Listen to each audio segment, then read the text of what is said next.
রেলে ভাড়া বৃদ্ধির সিদ্ধান্ত গণবিরোধী উল্লেখ করে তা প্রত্যাহারের দাবি জানিয়েছে যাত্রী কল্যাণ সমিতি। সকালে জাতীয় প্রেস ক্লাবে সংবাদ সম্মেলনে সংগঠনটি জানায়, রেয়াতি সুবিধা প্রত্যাহারের কারণে বাসের চেয়ে রেলের ভাড়া বেশি হয়েছে।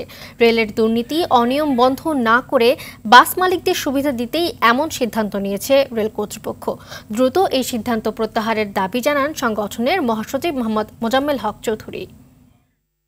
স্বাধীনতার পর থেকে যাত্রীর সংখ্যা ব্যাপকভাবে বাড়লেও চাহিদার তুলনায় যোগান দিতে না পেরে ব্যাপক যাত্রী চাহিদার বাণিজ্য রেল লুফে নিতে পারছে না।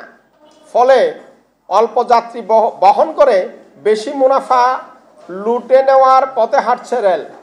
এমন চিন্তা থেকে রেয়াতি সুবিধা প্রত্যাহার করে বাসের চেয়ে রেলের ভাড়া বেশি নির্ধারণ করা হয়েছে বলে আমরা যাত্রী কল্যাণ সমিতির পক্ষ থেকে আমাদের পর্যবেক্ষণে এমনটি চিত্র উঠে এসেছে।